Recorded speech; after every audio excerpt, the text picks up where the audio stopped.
And welcome to JMTV Show 193.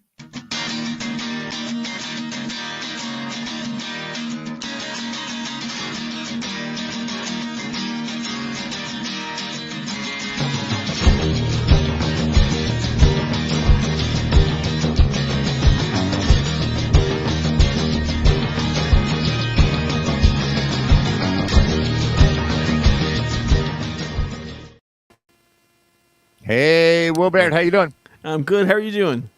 Welcome to JMTV. It's just us chickens right now.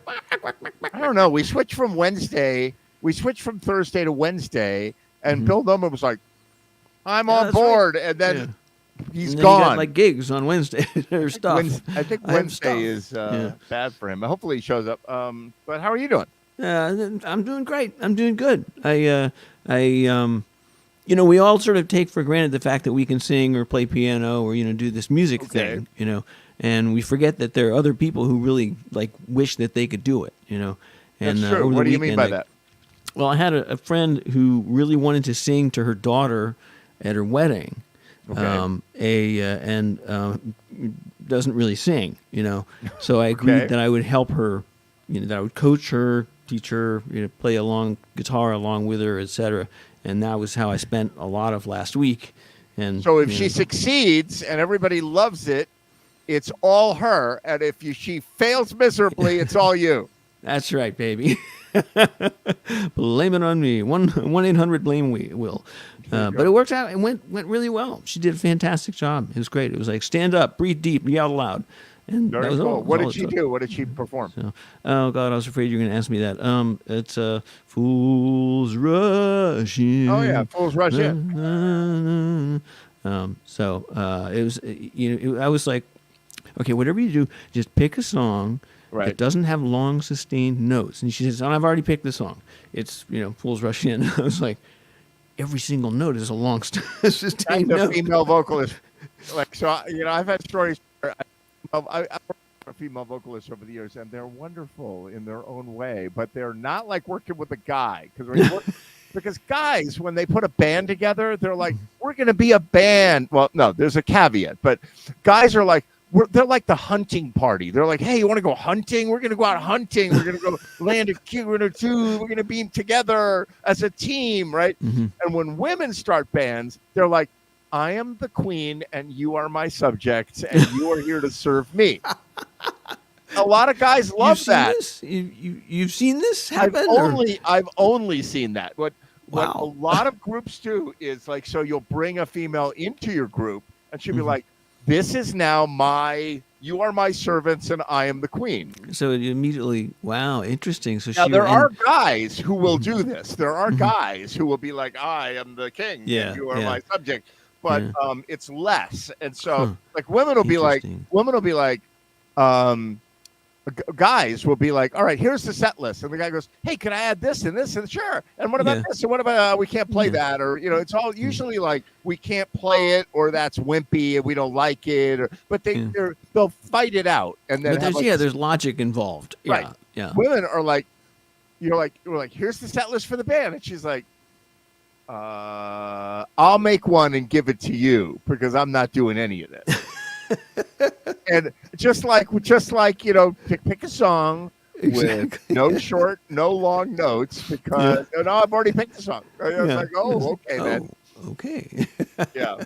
So that's happened. Yeah. But she did a great job. It was wonderful, and it was nice to help somebody, help a friend, with sing to her daughter at her wedding. That's a cool thing. So right. So I can't complain. I can't complain. So. But did you go to the wedding? So this was technically actually this was the wedding. It's gotten so complicated these days. Okay. This was the wedding shower actually. So so it was the replacement of the bridal shower. This is the ambi. So you didn't get to go. So the wedding hasn't happened yet. Yeah. Okay. I shouldn't have said that she sang at the wedding. Maybe she'll want to sing it again. Who knows? But no, this was so it was just a large party. But it went well, and nobody cried, including the singer. That was what I was most afraid of. I told her, "Don't look at your daughter. Just don't look at me. Just do not look away." So you were the vocal coach and the moral support. Yes, and the guitarist. Yeah. Oh, and the guitarist. Oh, you're the accompanist as well. That's good. Yeah, yeah. So I just spent the whole time right at me, look at me. So, Very cool. So it was very comical. When I did the lead up, dun dun dun. Just as we had rehearsed like 50 times, and it's her time to come in, and she just nods, and I nod at her like it's for her cue, and she nods back. And she does like do it again, and then after like another beat or two, she decides to start singing. So I like go back to where it was. That's the nature of it. So, but it was good. It was a good thing. It was It's, well, it's how do nice you know to, a lead singer is at the front door? So how? She doesn't have the key, and I don't remember the rest of the joke. She doesn't have the key, and. And something involving a lock, a door. And she doesn't know when to come in. There it is.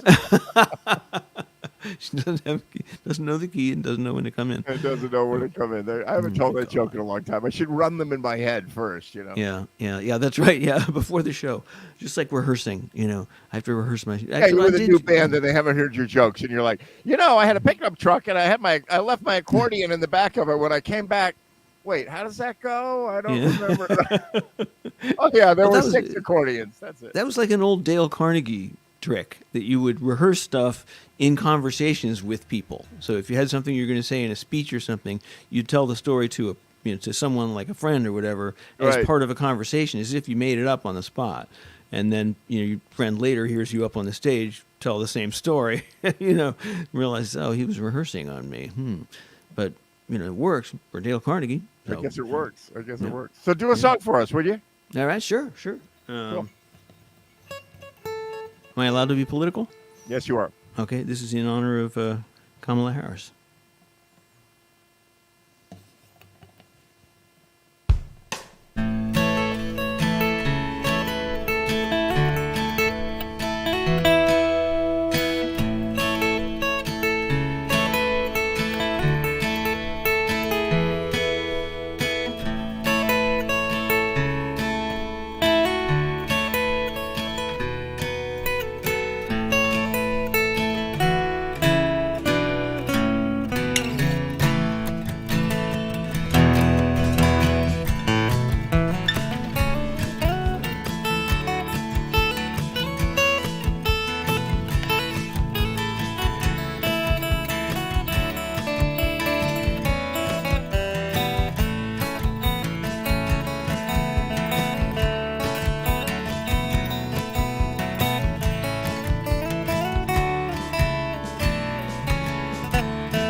Excellent. Thank you. Nice peppy way to start the show. Phenomenal. Yeah. Did you redo that? Did I? Not really. I mean, a little bit here and there. Sounded but like there were some added parts to it. I changed some parts. So, but I actually want to add some. Now I'm reaching this point now with 60 songs where I'm running out of ideas for new songs. So I want to go back and like redo the old ones because it's like because whenever you've got some projects that are done, then you listen to them for a while and you go, oh, that one's not done, and that one's not done, and that one's not done, and then you revisit them. Yeah. Yeah, and wouldn't it be great if you added just this one additional thing to it that would make it so much better? Right. Did you add like a doubling on one of the choruses where you doubled the guitar part? I think it was just the way that I was playing it. That's very cool. Thank you. Yeah, that's my hardest song. I'm always like, oh God, please, Beatles, forgive me. But I thought it was a good. I feel like things might come out okay, like we might not blow up as a world, I'm feeling good about not blowing up. We're gonna blow up. Yeah. The good news is we're old, so we'll be dead soon. So that's true. So when the world ends, it won't be a big deal for us. No, the kids can deal with it. Let the kids handle it. The political spectrum. What a week it's been, right? Yeah, man. God, I'll say. The Democrats were like, oh God, we're doomed, we're done, it's over, we can't. Oh my God, it's gonna be Trump for 4 more years, and then, like now they're like, yay, dancing in the streets. We're on top. And I'm hoping they can maintain that level of enthusiasm. Yeah, that's the big question, I guess, is can it be sustained? But I mean, some of it is up to Trump too. If he says the wrong things at the wrong time, he always says the wrong thing at the wrong time. He got in front of the National Association of Black Media People today, and he was like, "You guys suck." Right? It was like, what? He said, so she decided to turn black 3 years ago. And there, I mean, there must have been like this hush in the room, like. What the hell? Know your audience, It's like, first of all, you invited me with false pretenses. I should not watch TV. Like, my problem is I've got my ADHD brain, right? Mm-hmm. And all of my Republican friends think I'm a pinko liberal, and all my liberal friends think I'm a fascist Nazi like Trump. Like, and I'm like the weird outlier that I just try to like look at it every day and make up my own mind. At the end of the day, it kind of doesn't matter what we think or say. Because, like, for example, in the state of Connecticut, the electoral votes are going to the Democratic Party. Period. Right. It's just done. Yeah. Period. Yeah. So, like, if you want to go vote for the president, it's already done. Yay. Yay, you. And if you can cross it off your list. If you're a liberal, if you're a Republican and you live in Connecticut, it's like, you lose. You've already lost. There's no point in voting. So all of this discussion and anger. You go on Facebook, people call and like if you don't say the right thing, people are like, "Oh yeah, well yeah, I hate you now." I was waiting for that. Yeah, I pulled out a video from 5 years ago before because it was during the Trump, at the beginning of the Trump administration, and called "Save Grace," and it was just about like, we're the good guys. We were like we helped win Which World one? War II. Who's the good guy? Oh yeah, us, America. Damn it, your country. And the song is just about preserving the human values that you saw from JFK, from Lincoln, from Washington, from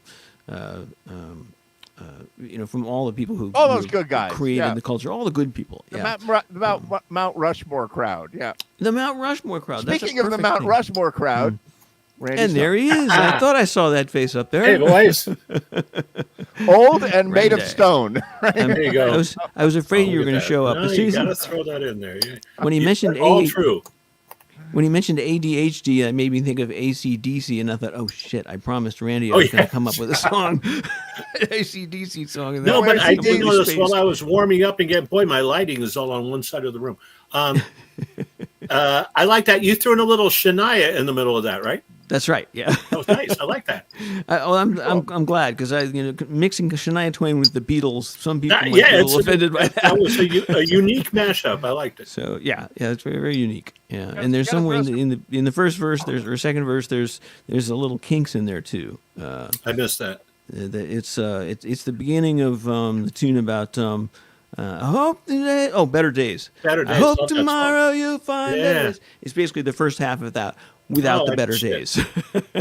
I must have been getting high. There you go. I was going to ask Frankie Antorno this last week, but he was like, I always had new material to keep myself fresh, and what the kids are listening. I'm like, how much Taylor Swift have you actually added? But I want to know, Will Baird, how much Taylor Swift have you covered in your style? Hang on. I'll play it for you if you want. It's in there. I got it. You got some Taylor Swift? I have one Taylor Swift song. You don't have any AC/DC, but you got Taylor Swift. I don't have it. Not yet. And Randy, have you covered Taylor Swift? Yeah, I did. In your travels, in various bands? Yeah, I did Anti-Hero, which I think is a very good song. Yeah, and it doesn't sound like all her other songs. It's a little bit unique. It's because when I was in the joint, which is what I'm referring to as my 5 months. I like that. I like it. When I was in the joint, she had just released an album, and only thing that kept me alive is I brought an Alexa. Sorry, don't say anything, honey. And because commercial TV, that's all they had was basic Wheel of Fortune TV. I couldn't even watch a ball game. Fuck, man. Right. But the She Who Shall Not Be Named saved my life because I could listen to podcasts. Anyway, Sirius debuted her new album. They just streamed it all weekend long. I think it was 2 discs. And so I listened to it. And actually I thought most of it was really clever. Some of it was exceptional, but 60% of it was indistinguishable from the track before or the track after. Not bad, but same shit. The 40% that was good and noteworthy, I thought was actually pretty good. That's funny. You wonder if somebody says it's got to be a 2-album set. It's got to be 2 discs. So let's come up with anything you can. But no, you know what it is. I've got tremendous respect. I'm not a Swiftie. Like when she comes on, because I DJ like birthday parties for 11-year-old girls. Like I've oh my god, yeah, or 9-year-old girls. And I actually know the difference between what the 11-year-olds and the 13-year-olds and the 9-year-olds will listen to. That's the scary part, right? That. I know how to gauge the room, whatever. And but I'm not a fan. Like I'm not like I don't have an encyclopedic knowledge of anything. Me either. My brain doesn't work that way. Yeah. But she does. She's got my criticism of her is that as a singer-songwriter, like guitar player, singer-songwriter, or piano player, singer-songwriter, you're going to have one big hit in you, or 3, or 4. You're not going to be the Beatles, where you have 700 hits or whatever it is. You got a million hit after hit after hit after hit. If you're a singer-songwriter and you kind of got that 1 or 2, but she's got 30 or whatever. Yeah. She's got a lot. And she writes music prolifically, but it's within a very tight genre. The genre is it's me and my words and my chords and how much of me is there with Taylor Swift. And I don't think she's like the best guitar player or the best singer or the best, but she put it together and she made the Beatles look like chumps in terms of commercialization. She's a masterful entertainer. Yeah. From her appearance to her dancers to her band. And legend is she treats everybody well. Right. She overpays her staff. And one band member, his wife was having a baby. She suspended the tour for a month so he could stay home. And anyway, she's a cool person. But Ed, you talked about Rick Beato before on this channel. Yeah. And he has an episode where he compares, ironically, Taylor Swift to the Beatles. Oh, wow. And his premise is who cranked out the most number of hits in like a compact period of time. And basically his point is she barely wrote any of these songs on her own. She had co-writers on all of them. She has the best writers in the world, and she kind of channels them. Right. But the Beatles had just John, Paul, and George, basically. and they cranked out better stuff in a shorter period of time. That's basically his premise. But he doesn't disrespect her. He's kind of like, three old guys on a podcast, kind of like, what's the big deal all about? The Beatles did the same thing. Right. But you know what I like? Call me an old white guy. What I like is she's not Nicki Minaj. She's not singing. She's not like shaking her booty to get. I mean, she shakes her booty, but she doesn't shake her booty like she was a stripper in the Bronx. No, she knows she's a mentor to those 11 and 14-year-old girls. So and I think that's to me like when you see like I'll play One Direction or whatnot, whatever the kids are listening, I'll play what they're listening to over the year. Taylor's been around for a while now, and I'll do a party and I'll play the Taylor Swift and they lose their minds like when the videos that I saw of the Beatles, like with the girls losing their minds, screaming and it's so like I am hearing loss already, but they sing the lyrics at like ultrasonic pitch, so they know every word. Wow! And what song was the most likely one to get them to all? Oh, don't do that to me! Don't do that to me! But I've got my I just don't. I don't know the song. The names. Shake It Off is her most popular one, and I'm sure the crowd goes crazy. That's true. Yeah. Well, you see what I do? I don't know. Do I have my? Or we will never, ever, ever get back together. Whatever the hell it is. That's ever. Yeah. Right. So like this is a notebook. They're so different. This is a notebook that I use for requests. So what I do is I have my go-to stuff, right? And then I say, you could come up and write requests, or you could write requests. Oh, that's cool. This is one show. You can write requests. Oh my God. If you want, you can write. It's like an endless. They come up in groups. And they're like writing and writing and writing. And then I take the thing and they're like, give it back. We need to write. My God, I got to read some of them, And mostly it's a lot of Taylor Swift. And so I'm just like, and I pull it up and there it is. And then they lose their minds, And then they get mad too. Like they're 9 and they come up and they're like, Mr. DJ, come on. Like I requested this a long time ago. And I'm you like, haven't played it. I leaf through the book and they're like, okay, sorry. Get it. Hey, what do you want, kids? Mr. DJ's trying to make a living here. Come on. Right. And you're going to Krusty the Clown. Exactly. But I wonder what's going to happen though in 10 years when Taylor gets a little older and she doesn't snag the 7-year-olds anymore, and her crowd is starting to get older. And what happens? Like, how does Taylor Swift go away? Because the Beatles never went away. Right. Yeah. Well, I mean, I don't know. She'll keep progressing in her life, and her fans will as well, as well as the 10 to 20-year fan base below them. That's the strange thing is that she's got fans who are like her age, and then there's like another 10 or 20 years of kids. But a lot of artists, is she going to get married? Is she going to have a kid? There's many trajectories. And to your point, her fans are going to get married and have kids, and who knows? Yeah. So I mean, the big question is, will she? At what point will she ever become a songwriter who will write from someone else's perspective, like Wichita Lineman? Where it's like she steps out of her body. She's not Taylor Swift anymore. And she's, because just like you mentioned, most of her songs, which are so good, come right from her. And that's why they're good, is that it's got her heart in them. But, can she take herself and put herself in, in the monster DJ's mind, who's being hassled by little girls and by the way, never got a background check. Right. Oh no! I have had an FBI background check because I teach kids at school, so they fingerprinted me and they did the whole thing. Yeah. So they didn't come up with anything. You say that awfully emphatically. There you go. Really? A lot of artists, like think about all the artists in the '80s, like not all, but most of them. That whatever happened to Tears for Fears, whatever happened, like they do their moment. Even the Eurythmics, they do their moment and then they're out. They get the one song that lasts a long time if they're lucky. But a lot of artists, they come and go. They're one-hit wonders. They do 2 or 3 or 4, and they're gone. Probably depends on their writing. Like Eurythmics, I think probably are doing well financially. Both of them, they wrote. I'll bet. But you're right. Some of the other ones that just had one hit and didn't really write that much, and they're they're part of 3 acts at Oakdale. Right. Well, right, exactly. And Yeah. Molly Hatchet. You remember the Southern rock band Molly Hatchet? Yeah. Yeah. Oh my God. It was So not I my get- bag, baby. Really Embarrassed to say yes. So I get it. It's back when people had secretaries. My secretary knocked on my door, and Mr. Trinity, yes, I was the CFO of a finance company, and she comes up. And it was consumer facing auto finance, right? So we had a collections department for all the people that didn't pay us, right?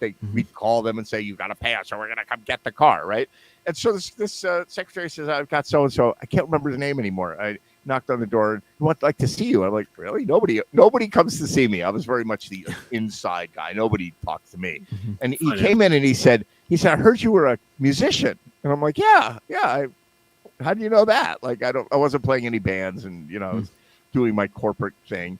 And he comes in, he goes, "Well, I was the drummer with a band called Molly Hatchet." Oh my God! Oh jeez! And he was working in the collections department, like calling people, going, "You better pay us." Gotta pay the rent, man. Gotta pay the rent. I felt bad, I was like, I don't know how old I was. I was 34 or something like that, and I was like, God, I feel kind of bad that this guy like toured the world or country or whatever with Molly Hatchet, like a known name, and nobody knows who he is. He just, raising a family, having a job. Well, musicians, the career of musicians, the average musician follows the same path as a commercial fisherman, which is he starts out with his own small boat, right, and he fishes his ass off, and then eventually he's got making enough money that he can hire a couple of guys and get a bigger boat, right, and works his ass off and works their asses off, and then gets a bigger boat, and starts to get a little too old to be doing this stuff. Just starts to go like, okay, I'm 55, and I'm going out to the Grand Banks. It takes 10 days to get out to where we're fishing. This is starting to scare me. I don't want to. Comes back, gets a smaller boat. Just can't handle that either. Gets a smaller boat. Even that is too much, and winds up in a small boat like the one he started out in. Started off right. That's our world. I'm one step away from singing in Park Street Station with all of the subways going by where I started. Well, I'm going to put a band together. I'm going to wait for Taylor Swift to come down, and then I'll pick her up on her way down. You'll be waiting a long time, probably. Yeah. Even if she goes in half, she's still doing pretty well. Yeah, she made $1 billion. I mean, who makes $1 billion doing music? She runs a $1 billion empire, and apparently runs it well. Right. That's the thing that's really surprising. All reports are she's doing it right. There were story. I guess the one I remember is now years ago, 8 years ago. I don't know. Apple had a dispute with her on iTunes about how much to pay per song. Oh, okay. She didn't like it. Yeah. And so she pulled her entire catalog. Boom. And apparently within a week, Tim Cook came like, "We're so sorry. Somebody got on the clearly jet. misspoke to you. Misunderstanding. You can have whatever you want." That's and funny. she re-recorded the albums.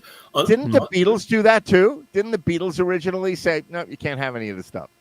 I don't know. With Apple, I think so. They got a special. We need Bill deal. Nolan for this kind of question. Exactly. We need Mr. Encyclopedia would know that question. But Pulling there's in a off the YouTube beach. video.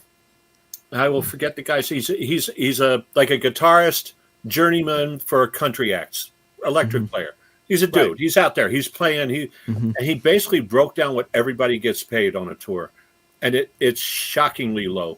Yeah, It's right. like, if you're on a big name tour and they love you, and he said, someone like Pink or someone like that, you'll get some steady work, but you're probably going to get about $600 a night, maybe $800 a night. Right. That's now you get steady work, which is the good thing. And he said, ironically, the smaller the act, you'll tend to get a little more, but nobody in the band is busting more than $1,000 a night. Yeah. Right. Yeah, I talked to her. It sounds good. If you get 30 dates, that's $30,000. But this is why people wind up working in the finance department. Exactly. I talked to a guy who played saxophone with Bruce Springsteen, not Clarence Clemens, another guy who played saxophone later, who will remain nameless, and who we all may know. And he went on the tour. He got $800 a show. There you go. Yeah. Because he was talking to me. He said, "Yeah, I just played Madison Square Garden with Bruce. This was like quite 10, 15 years ago." And I'm like, wow. And I said, "What do you get for that?" He's like, "I got $800. I'm like, "You got $800? Yeah. Like, Like your parking costs $40. Right. Right. No, and then Getting some of the those hotel things, like the rooms, old, 60s acts that are still, filling a decent size theater, shall we say. I think those cats only get like 20 grand, 25 grand for the appearance, and they're household names. Everybody knows their names. Yeah. Yeah. Right. Yeah, and they got a lot of expenses. I mean, when you break out all of the expenses of a tour, it's like, oh my God. I mean, unless you're selling a lot of merchandise and being very crafty about all the different ways you can add packages of, you can come backstage and VIP and all this stuff.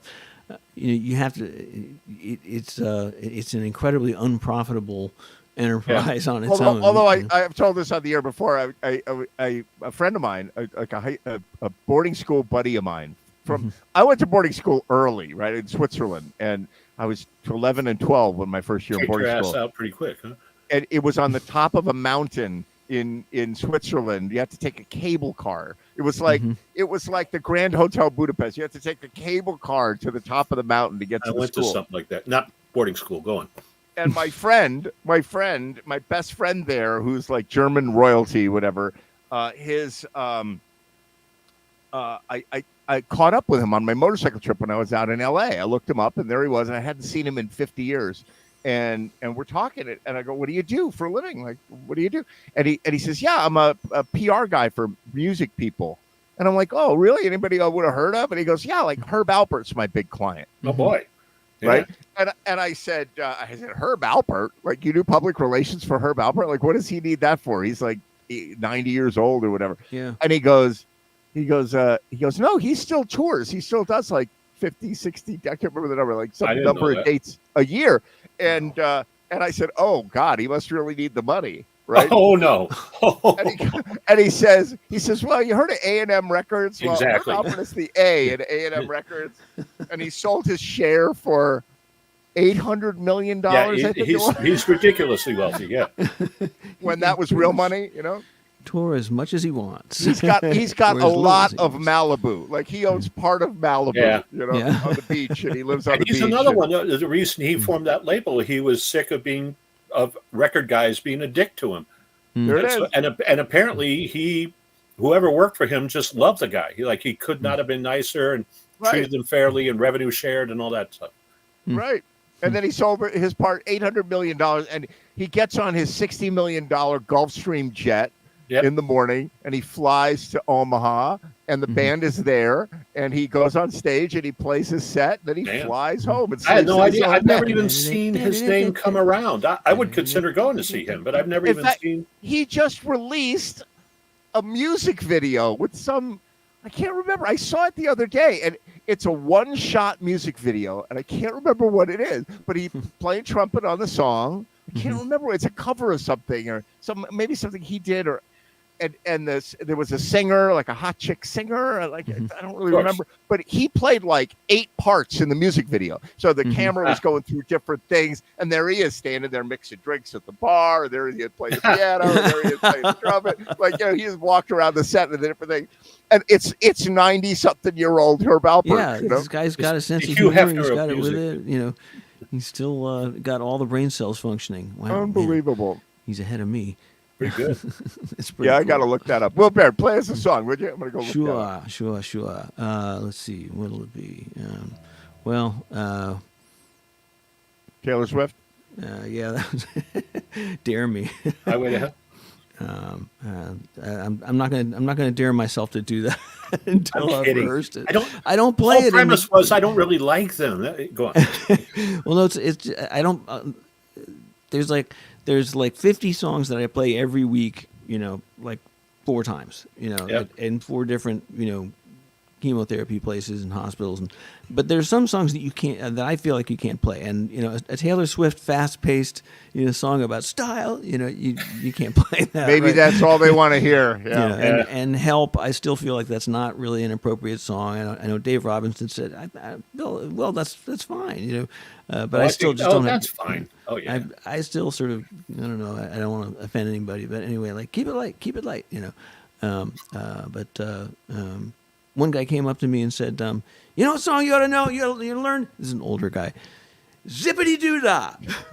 And I was like, you realize that was like from the Song of the South, like one of the most racist Yeah, Disney movies ever made, and they were like, And he's okay, like, Mr. yes, Jones, I know that. time for your treatment, Mr. Jones. Okay. Yeah, look at the Uncle Remus here. Yeah.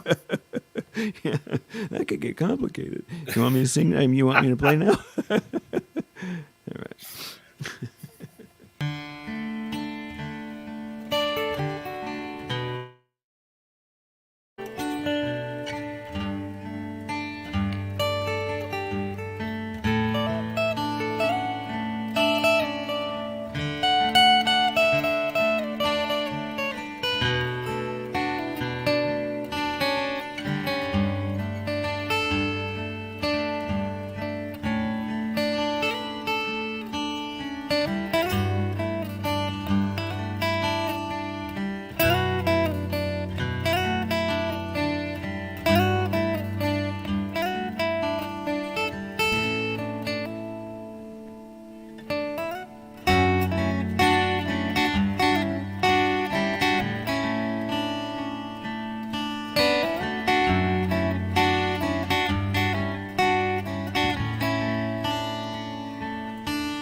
Nice. And he is a Swiftie after all. There it is. That was actually by Avril Lavigne from 15 years ago. Oh, is it really? I thought it was Taylor Swift. You're right. I mean, you could. Taylor Swift could easily do that. Actually, she brought Avril Lavigne on stage. No, we were just maybe because we were talking about it. I was like, oh my god, there he is. Yeah.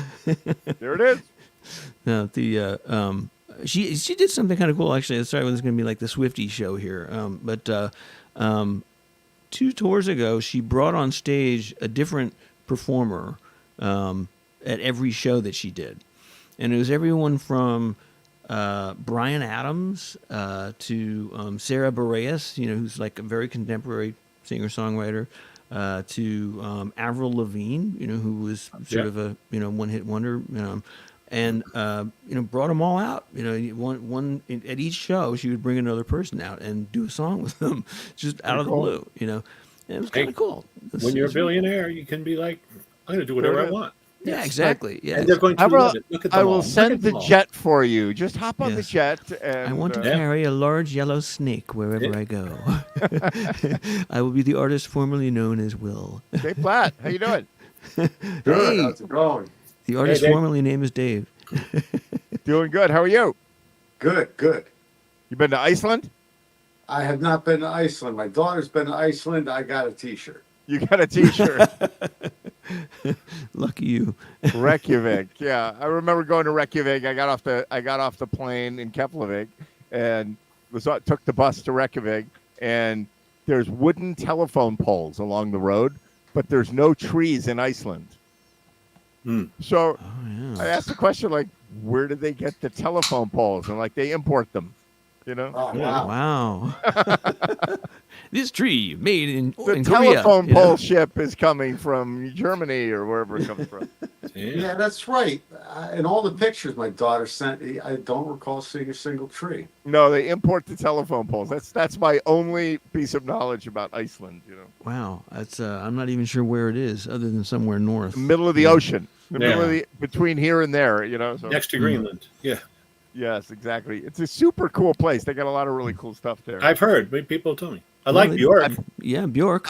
I've been there many times, but on business. I worked in the aviation business, and we leased the airplanes to them. So I love it, hearing about your career, because I get this feeling that it's like it's in this building where you're in an office and you're doing finance work, right? Yeah, right. And then you say, "Excuse me, I'll be right back," or there's a knock at the door, and you go through the door, and you're selling large aircraft. 747s, big stuff, large stuff. That's right. And then you say, "Excuse me," and you go back into the finance room, and then you go through the. I'll be right back, guys. I got a call in the other room, and there's a keyboard and a band. it's actually very funny that you see it that way, because what in fact happens is, like, you work hard for no money for a year, and then you land some little deal, and then it takes off. And then you're all drinking champagne, and everything's wonderful, and then you're bankrupt, and everybody's suing everybody, and then That's sales. and then you have another year of like unemployment and stress and like foreclosure, and then you up again, and you're in another industry doing some amazing thing. That's what drove me out of it. It was just so like up and down and up and down. When I was in aviation, as an example, like we were laughing. We were laughing. We were sitting in the boardroom laughing about how much money we were making. And there was like a bulletproof, and it was amazing. And then the phone rang, and it was Saddam Hussein. And he's like, I'm invading Kuwait, and all the fuel prices are going to shoot up, and all the airlines are going to go out of business. And you guys are fucked. And I was like, wait, thank you. Is this a prank call? I hope. Yeah. So, remember when they parked all the planes in Mojave in the desert? Like all the airlines parked the planes because they were all bankrupt. That was our planes. Oh yeah, I remember that. Yeah. Yeah. Jesus Christ. That's right, because it was dry, no humidity. Yeah. Mm-hmm. You don't want the plane sitting in New Orleans, that's right. all moldy. Everything rusting. Well, I would think there'd be a little problem with dust. We leased an airplane in the early days. We leased an airplane to a can't remember who it was, but it was an airline out of Alaska. It wasn't Alaska Airlines, and they used the airplane. It was a freighter. It was a DC-8 freighter. They used it to transport salmon, right? Except the salmon were in like plastic bins, and when the plane sloshed around at the end of the flight, the bins became more liquid, and the plane got saturated with salmon juice. It smelled like the full fish market on the airplane. Are we talking about live salmon? No, they were just recently fresh dead. Killed. Yeah. And so they were on ice or whatever. It was not that long a flight. I think it was Seattle or something. I don't remember the details, but the airplane got like soaked in salmon juice, and like they gave the plane back. It's like, you got to throw the plane away. Like, how do you get the salmon juice? Yeah, how are you going to clean that out? It's like here's your plane back, thanks. Wow. Yeah. Well, you just open the windows and fly it around and air it out. Right. you know? Exactly. Like really air it out. Yeah. Wow. Salmon Absolutely. were cheap though. They work for scale.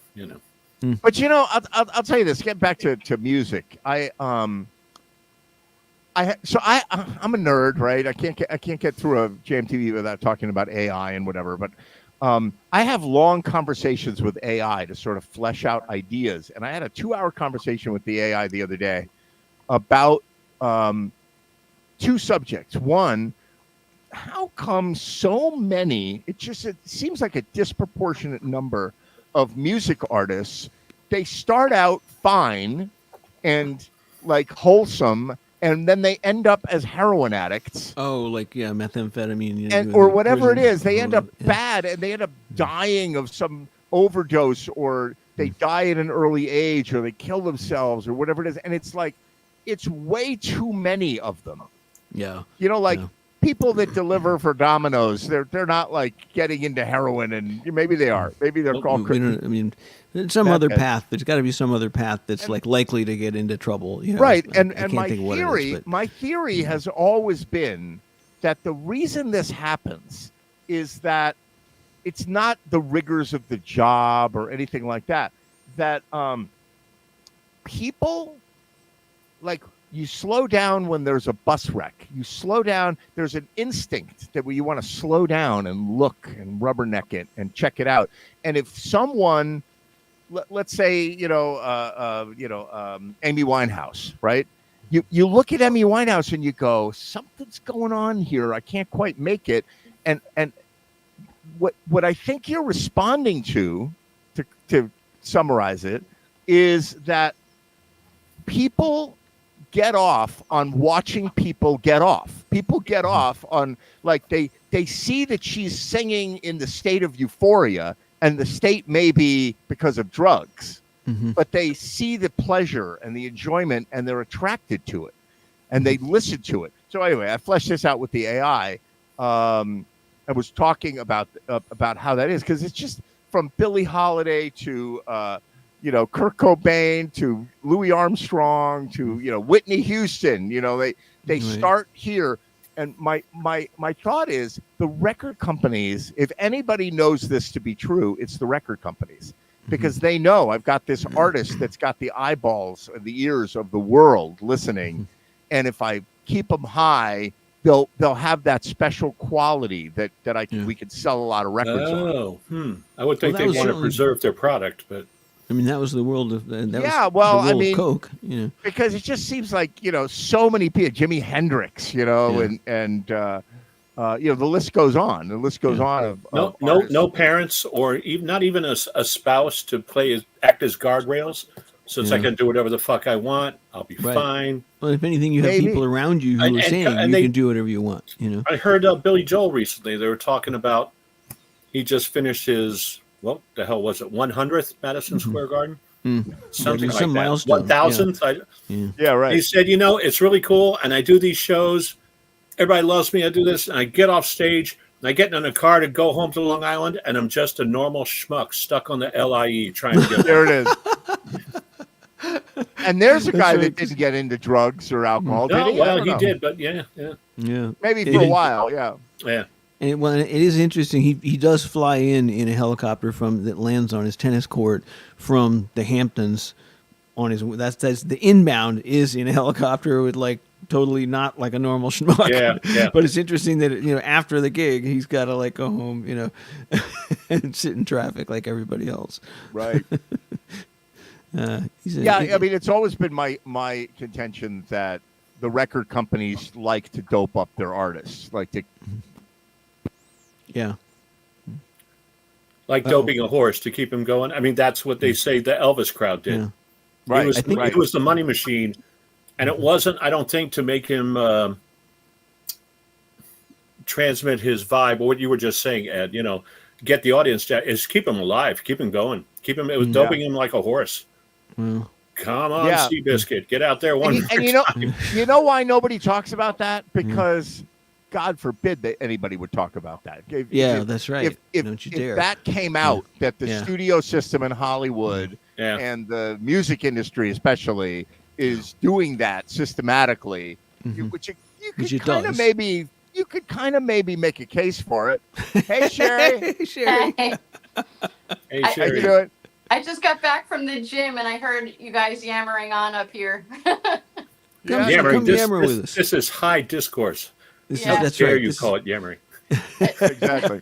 I'm sorry, I heard the discourse going on. Hey, up here. there you good. go. All Typical this highbrow material. Typical Jam TV BS. You were doing a jam and I was doing gym. You were doing jam, I was doing gym. I feel like what And you're you doing will is a live lot more forever. virtuous. Yeah, What you're doing is a lot more virtuous than us. yeah, I don't know. All right, bye guys, I'm out. Bye, Sherry. Bye, Sherry. Yeah.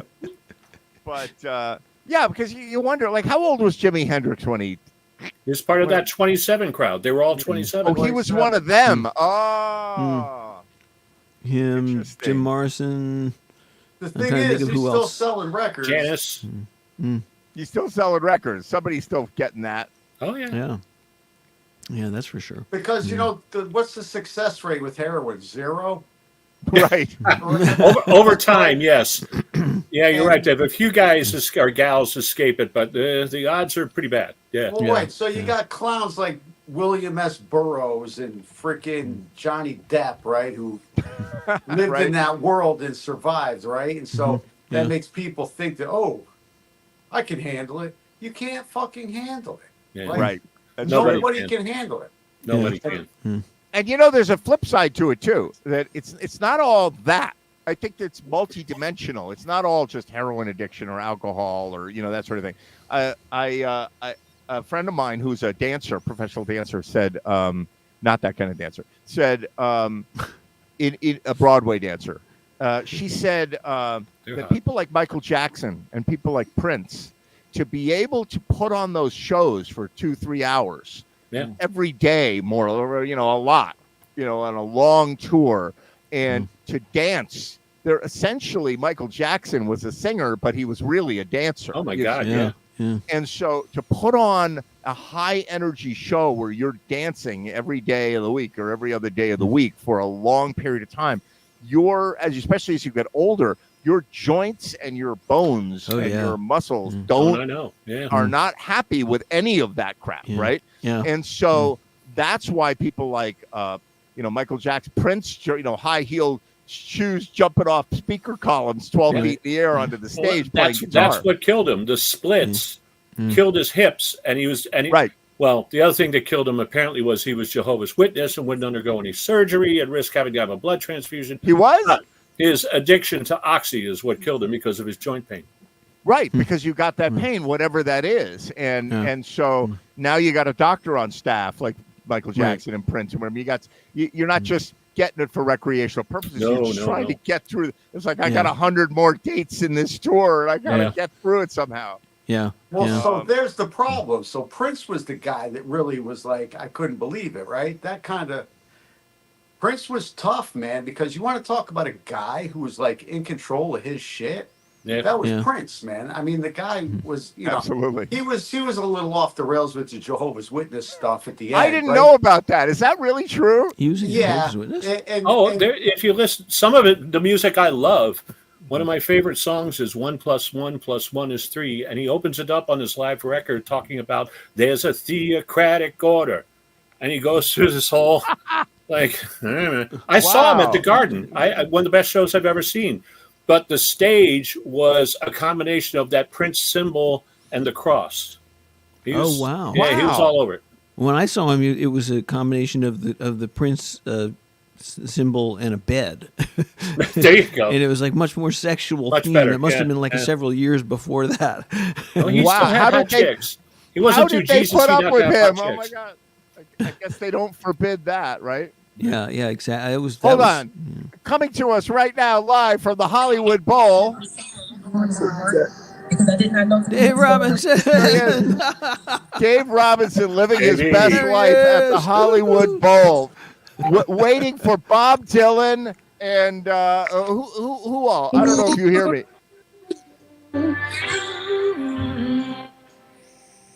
Hello, guys.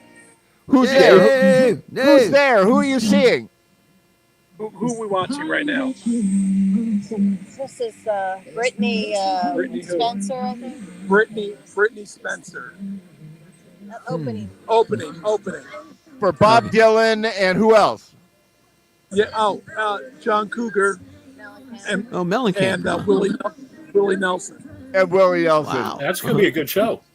Oh my God. He sounds Right. great. Have a fantastic. Show me the area before you go. Show me the area. Pan the area. This man's looking for weed. Who has weed?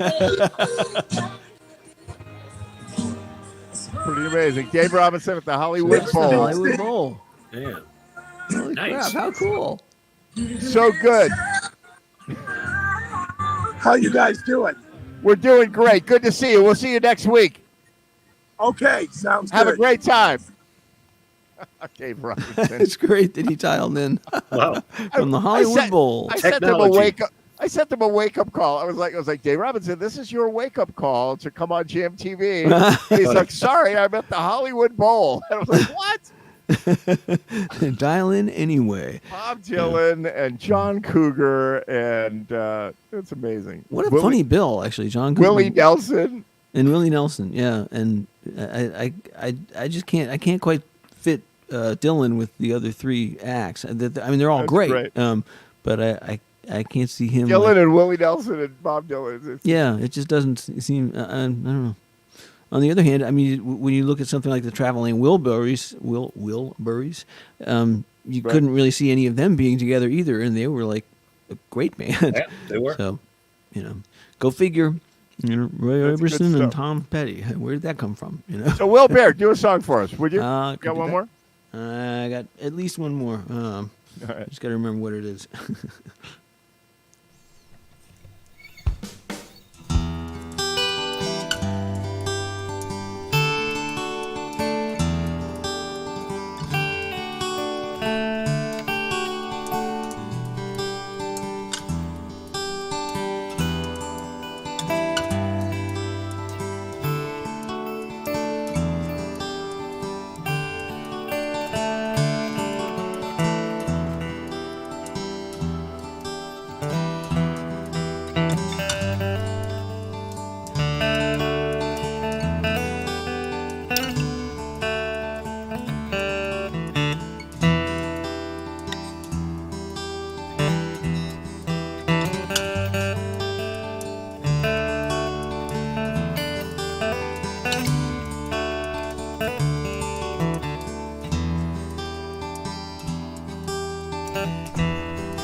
All right, super good.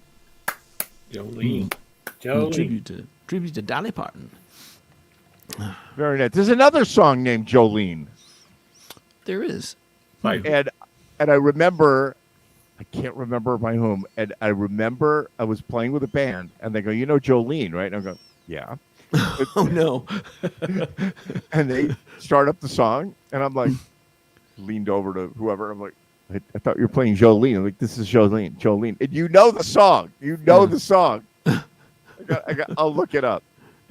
It just occurred to me as you said Jolene. I did find it because I was looking to see. I was looking all over iTunes to see whether anyone else had covered the tune. It's not a cover of the tune. It's a exactly. Whole, it was something it's I a found totally this different song, and yeah, you know I was like, oh, maybe these guys covered it, and it was a completely different song, and it was called Jolene. I was like, but I did look up the Herb Alpert thing. It's not him playing on somebody else's thing. He's like charting with this thing. Apparently, he came out with a version of "Putting on the Ritz." Oh, nice. Oh my God! You know that song? Right? He did a version of that, and he's got a music video out with some hot chick. When I was a little kid, I used to listen to him all the time. I don't know what appealed to me. What were you saying, Randy, about hot chick? What? He My said radar hot chick. popped up. I see in a video. It's a federal law. You got to have a hot chick in there. There you go. That is true. Yeah, that's part of the. They got this whole very modern video, and like there's like 90-year-old whatever Herb Alpert plays trumpet, like, and then he's the bartender, and then he's the waiter, and then he's the It's very It's funny. not like the one with. It was somebody who did something with Tom Jones like 10 years ago that was kind of unfair because it was like they just took him and stuck him in this video with this cheesy stuff around it and had him sing their tune. And he still had a decent voice, but it was just there was something about it that was sort of exploitative. It didn't. But isn't he still rocking it? Isn't he on one of those shows like The Voice or not The Voice? I don't know. He was, one. yeah, he was. But I think he's getting pretty old now. He's getting older. He's hitting. I think he's around 90 now. I actually no. I saw him. I saw a video of him and he looked 90. Oh really? Does he still have his voice? He had a complete band and was singing here and there, so it was like he had his voice, but he wasn't doing steps, and he'll be okay. He wasn't doing entire like your songs. Jolene story. This one time, I think this was the Black Duck or something. Maybe it was one of the jams. Christine Cook was going to do, but this was before her band. She's like, Randy, I'm going to send me a note. I'm going to do like these 4 songs, and the Christine songs are always, like cool old classic rock songs or like quirky 80s songs, and one of them was the Cars' Let the Good Times Roll. And she's like, we'll find someone. She had someone else lined up. So we get to Let the Good Times Roll. And the guitarist, I'll remain nameless, isn't starting. And I'm like, so if you know how it starts, there's kind of this electronic drum in the beginning that's going boom, boom. And I started doing that just to like get the guy like, going. hello. Let's go. Christine's stomping her foot and looking at me and him. I'm like, hey, honey, I'm trying. What do you want from me? And all of a sudden, he starts playing, come on, baby, let the good times roll. Yep. Come on. Two different Good Times Roll songs. It didn't stop. It was I told her later, it was like you were on a boat and we just pushed you out into sea. I'm like, have fun, honey. Hope it goes okay. Good luck. It was an epic plane crash. Cool. That's very funny. And you spent time working on the song. Oh, right? I even got the tone of that stupid electronic drums, what key it was in to imitate that and shit. That is hysterical. Didn't matter. Wah, wah. Now, did the song stop, or did it keep going until you came around? I think it limped on the track, twitching, like it just got hit by the train, but it wasn't dead yet. It eventually stopped. It was like, okay, what's the next one? Like, yeah. See, I'm not against. I don't know how you guys feel, but I'm not against if the plane is going down the runway. Oh, yes. And it's messed. Something's wrong. Like 3 people are in one key and 3 people are in another key. No, pull the emergency brake, man. Pull the emergency brake. Abort. Absolutely. Because you can laugh it off with the audience. Almost any audience will be like, absolutely. What the hell? And then bang, you hit it and you do it right. Yeah. Yeah. You look at the audience, go, okay, which 3 songs do you think that was? Yeah, all you- three. You Yeah, can laugh it off, and you know. Oh no, and- abort! Absolutely. Yeah. That is a good strategy, or a good way of framing the strategy is abort and laugh it off. Like, that's okay. Oh, you know. Well, Kind because of like if, what I was if talking you, about last if you week. carry yeah. it on to its torturous, twitching death, you're not going to get any laughs at the end of that. You're Yeah, like, yeah, You exactly. Right, guys, exactly. you guys Really, yeah. suck. It'll be Thanks for be- putting us through that. Yeah. fiasco. Nobody's on the dance floor now. Yes. Now you What gotta is go it, all Dave? back up. The problem is, one of Ed's jams, if you're in a jam situation, no offense, Will, but every guitar player up on that stage is going to try and get their solo in before you pull Oh, the yeah. plug because they don't care if it's going off the rails or not. They want their Right. solo. Right. Dave, You that used to understand happen so at well. the Duck all the time too, on something like One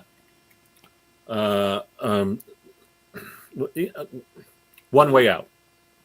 One Way No Out. way out. You know, Yeah, I know. Way Out. There One Way is Out. no Right. for the bass player. It's like, boom, and I would like somebody, same person would always suggest it, and in slow motion in my head, I'm like, like, oh motherfucker, here we go. I knew I should have taken a pee. Damn it. Is that the Oh, one my at the ending where the singer like sings and the music drops out? yes.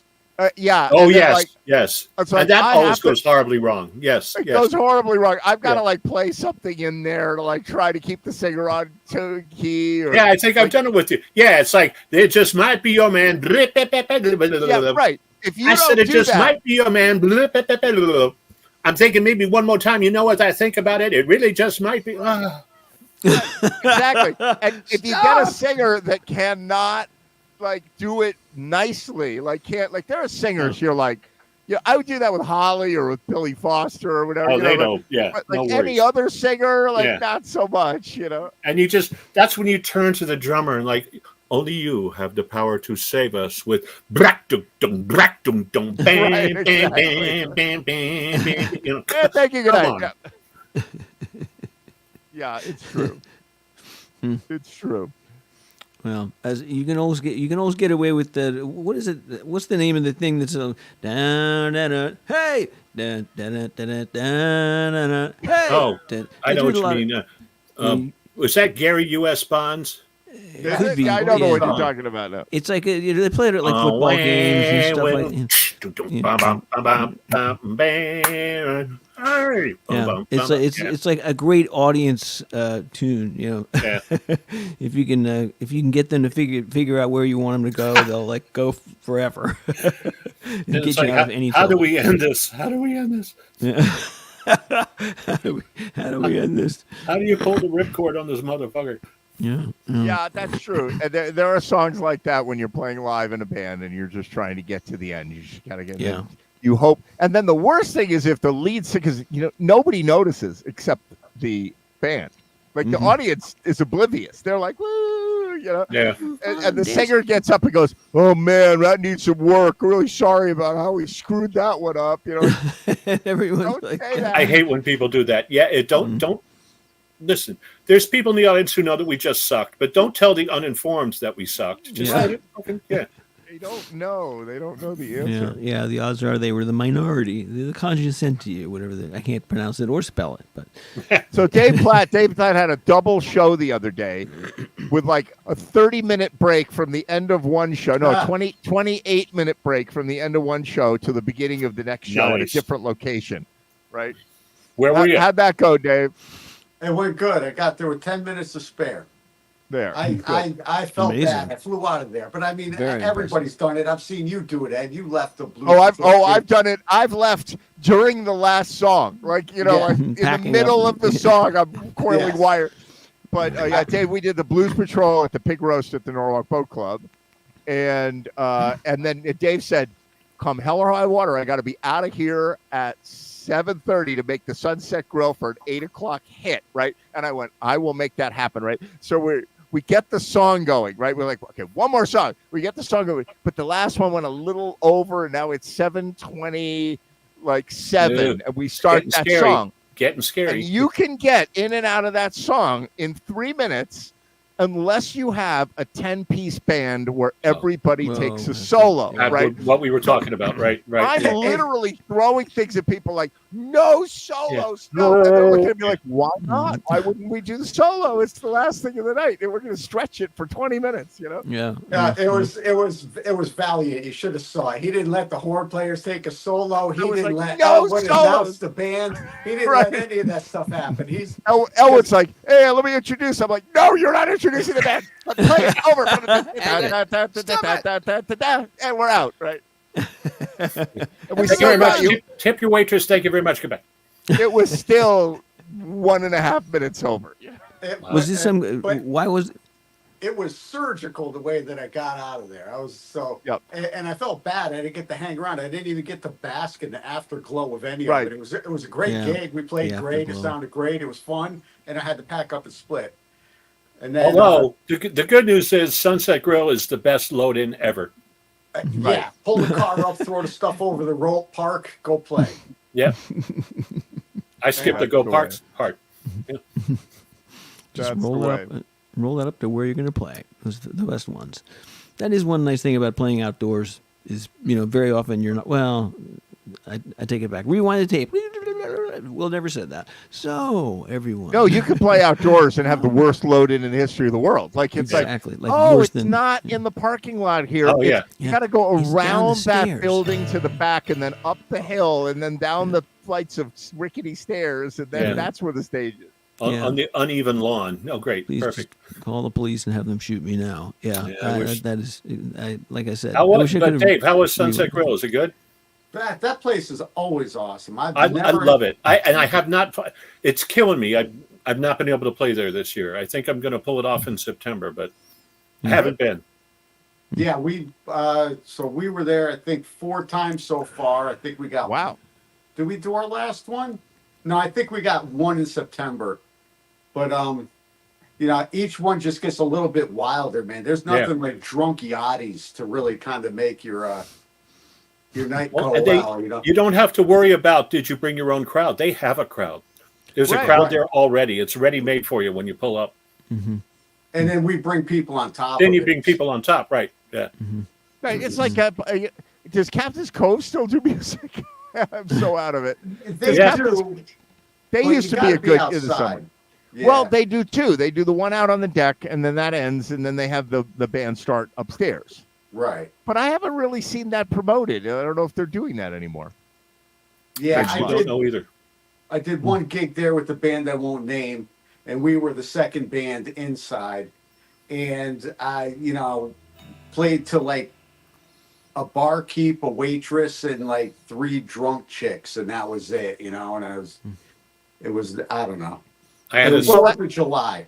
I had a similar experience. I only played there once, and it was with the Mike Baumwall Reggae band with Eric Yeah, right. Oleska and crowd. It was Rocksteady Collective, our first gig, Right. and we got a gig inside. And that night, it happened to be not just cold, but cold drizzle. It I was there. miserable. I was there for that. Yeah. Oh, you were? Yes, right. That's right. It was a I wasn't miserable playing, night. but I was there. I don't think I was playing. But I mean, it was like 2 degrees away from being ice, and there was our friends came, which was lovely. But in that huge room, it looks like there's no one there.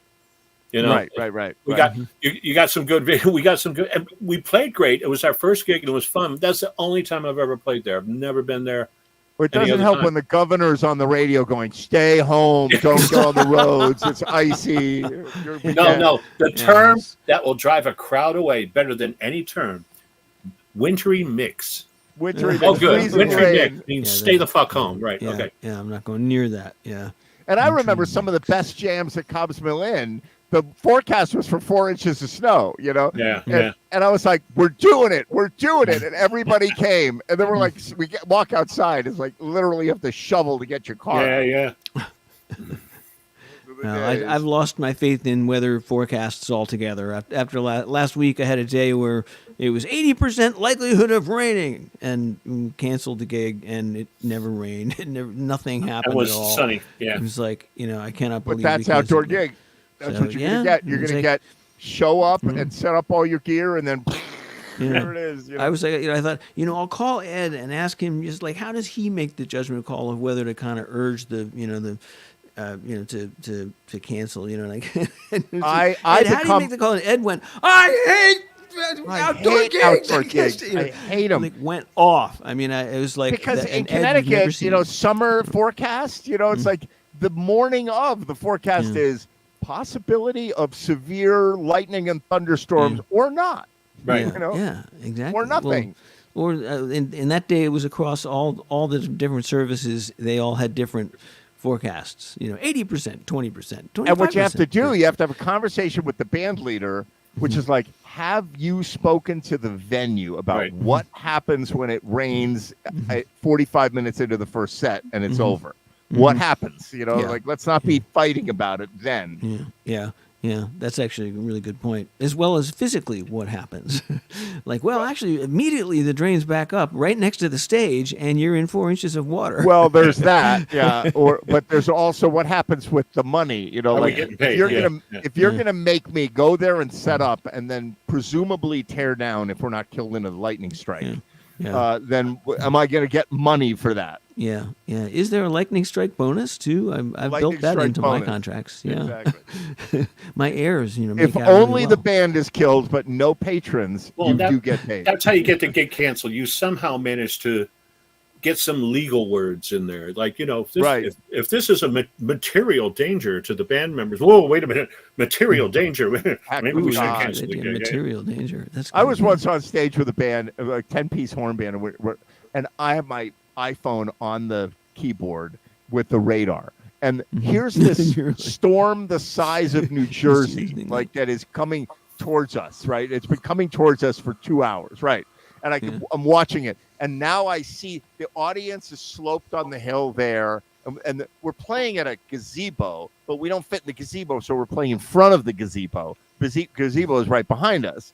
And there's like a sort of an amphitheater kind of a hill, and everybody's got their chairs. And then there's a tree line. And then I'm looking at the darkest green pea soup looking cloud coming over with lightning coming out of it, right? And I said to the singer, I said, we have 5 minutes. It will be here. It's right there. And he goes, ladies and gentlemen, we got one more song for you. I go, we have zero. We have 0 more songs for you. We're stopping right now. And we like scrambled the gear into the gazebo, and then like the sky opened up, and all these people running for their cars. And it was a big mayhem. Oh God! Well, that was what I imagined. That was what was in my head. Was people screaming and grabbing babies and running around and lightning shooting, and instead there's like birds and pretty flowers and this whole gigantic park that I want to play in. And bucolic with like it wasn't blue sky. It was cloudy all day at least. But so I got a rain date, so there you go. That makes it okay. We'll still get the gig. Bad. So you're looking at playing maybe in September, Randy? Yeah, that's good. I mean, I've 3 bands I'm in. I've been playing Sunset Grill and everything all summer. I just haven't made it, including this Saturday. But there's a private. I guess it's private. There's some sort of outdoor thing August 10th in Fairfield. Joe Palmer or something. I'm going to be with the girls. I hope, assuming I can walk okay. And then then probably early September. Although, how's this for a challenge? I have a gig at the Duck. Mm-hmm. Yeah. Those stairs, under the best of circumstances, are not very Randy friendly. But Randy on a walker is really not Randy friendly. Yeah. So I'm talking to my band. They're like, we'll lift you up the stairs. We'll fucking lift you up the stairs. Wait, like, all right, if you guys are gonna do that, fuck yeah. Well, there is a ramp that goes through the kitchen. And it's kind of lame. It's blocked with cases of beer. It's by the world's smelliest men's room. Yeah, I was just thinking, like, is there a ramp? Why is there no ramp? There is a ramp. No, it's never been used. I've seen paraplegics kind of try to get up those stairs, but God forbid, fucking that sacred ramp. Don't disturb the empty cases of Bud. I don't know if anybody here remembers. We could Dan Maxwell. Do you remember Dan Maxwell? He was a young guy. Came to the jams at Cobb's Mill. What did he play? He was a singer. Young kid. And I think I do remember him. Yeah. And he did a thing like a heavy metal night, Yes. I can't remember who was in that, and we literally, like, as a effect, we strapped him to a hand truck, like strapped like Hannibal Lecter. Oh my and he God, had like, a mask yeah, on, yeah, like- and that's how we delivered him to the stage, like ratchet strapped to this Not a hand bad truck, idea, actually. Yeah. and then stood him up at the microphone. The fact that And then, like- the hand truck didn't fall over is a miracle. That's funny. And then he sang the show, and we undid the ratchet straps, and he had a mask on. It was like it was a whole That's cool. heavy metal. That's what we have to do to you. We have to strap you to a hand That's truck. not That's bad. right. Yeah, I'm not opposed to it. Yeah. Yeah. Hello, Clarice. Yeah. Exactly. You know. And l'air du temps, but not today. Yeah. Oh my God. Yeah, you gotta make the most of it. You know, be like Randy Stone. You know, coming back. That's right. From That's right. Ladies From and the gentlemen. joint. Yeah. I've come back. as Hannibal Lecter. You know, the that's whole way cool. through. Well, you could do what FDR did. He had bodyguards, and he just chose the biggest bodyguard and said, "You're going to carry me around." Hold me up. That's And, right, man. You know, this Yeah. one guy would like, There ain't no bodyguard that's carrying Randy Stone around. and he'd literally carry him. He'd have his Randy cigarette Stone is- holder and the cigarette. You know, Randy Stone is not your 5'2" weakling. I'm not lifting you. Yeah. Nobody's Neither But you lifting think you. people will notice what? Nobody is lifting you. Nobody will notice. Yeah. But that's So, good. yes, But I hope to get out. I've been actually practicing a lot. I've been learning how to walk and learning how to play again. That's It's good. good. These are two Yeah, good well, no, things to it's do. it's in my head, but Yeah. when I first got home and I picked the bass up, I'm like, "Wow, Yeah. this is heavy." yeah, It's not yeah. heavy. Oh, It's the lightest it felt- bass I own. And then I, Dave, you'll appreciate this. I went and started to play, and the strings felt like fucking cables. Yeah. I'm like, Yeah. holy crap! I played this. I had no callus. I had nothing. And Yeah. it wasn't purdy. It's still not Mm-hmm. purdy, but it's starting to come back. Yeah. So gotta I go do to- have a question about that though. So creatively, like once you get your hands warmed up and starting to do what you like, I cut the tip off of my middle finger with a head shear, so I didn't play bass for like 11 months. Yeah, And when I picked the guitar up for the first time after 11 months and started practicing again, the first thing was, yeah, it's like this thing is fit for gorillas. How the hell did I play this? Right. And then the second thing was like I started opening up to like new things that I hadn't like either thought of or tried before. I don't know, like yeah. something about the exercise of getting myself acclimated again spurred like some sort of creative thing. Right, So- right. I have a variant of that, and the variant is, I'm like, even songs like I know by heart, you know, just I'm like, no, I'm going to put the fucking track on. I'm going to play to the track. And I'm starting to hear parts I never heard before. Yeah. And even there's a few songs, I don't know if I can even admit this. There's one, such core staples. I've been playing wrong for 20 years. Right.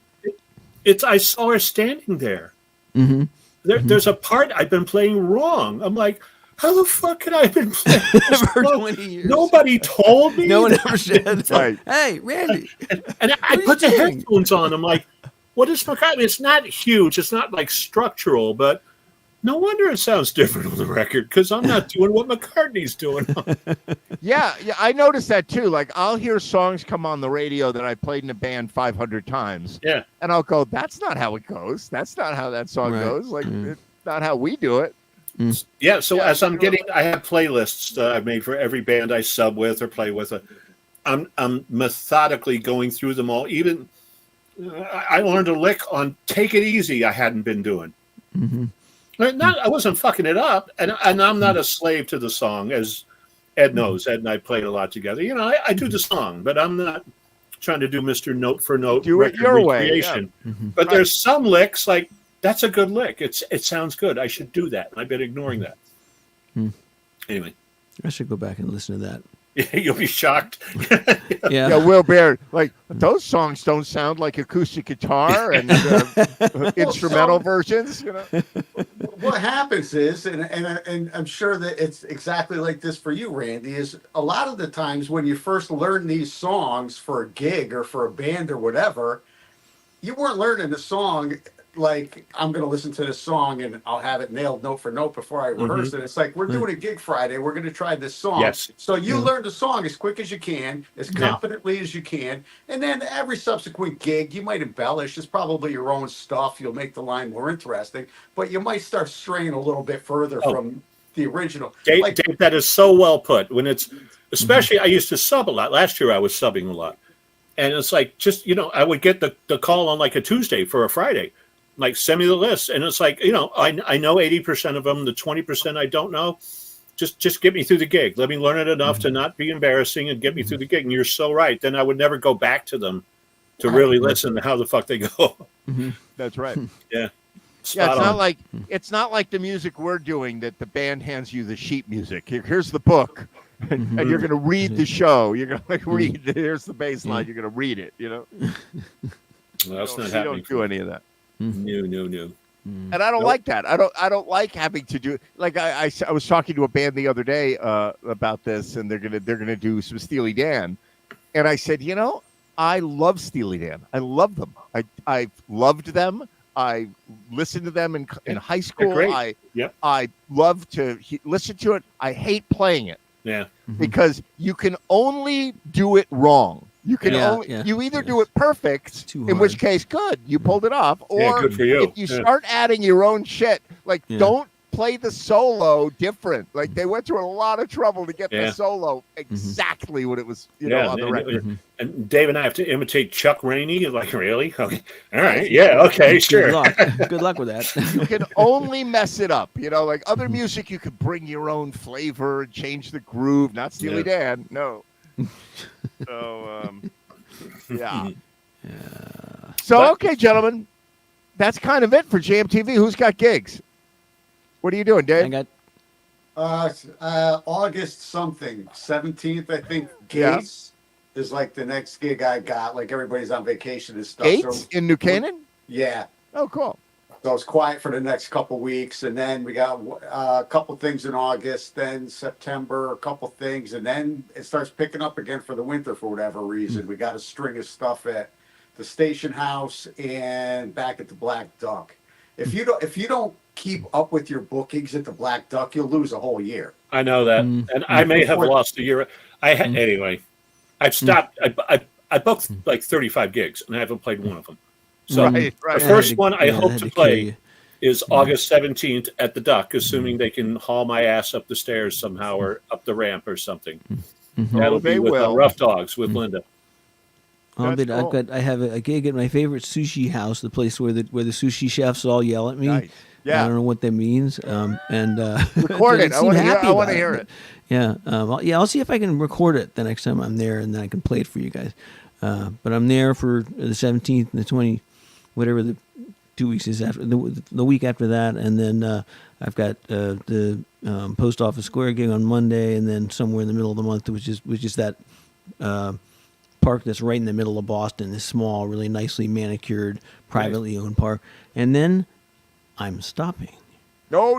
For the month of September, and I'm going to work on a mystery show, which you'll learn more about once I figure out what it's going to be. That sounds great. But it'll be an online show, and it'll be interesting. That's great. Cool. Well, August 9th, I'm in Greenwich. I'm in Portchester at the other side of the tracks at Joey's Sports Bar with the Soundcats. And a week later, I'm in Greenwich at the Fancy Schmancy Golf Club at the Griff with the Soundcats. And then I've got two bands that I've joined out here in Pennsylvania.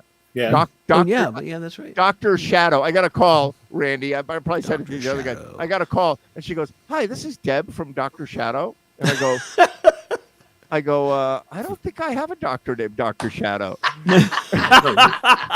And she goes, "You don't understand, sir. This is a gentleman's club. We're calling it." Exactly. And she goes, No. It's the band Dr. Shadow. We want you to come and play with us. And so I'm playing with Dr. Shadow. I'm playing with the Nor'easter Band. That's a band. I've done about 4 gigs with them so far. And it's what kind of stuff are they doing in Pennsylvania? It's all like classic rock stuff, you know, like basically the same thing. But stuff the guitar players come from like they got the Marshall stacks in their that's the sound, right? Okay. And it's a different vibe out here. And I don't think they've ever seen a keyboard player. Like both of these bands are like, you play keyboards, you're in the band. And I'm like, you haven't even heard me of it.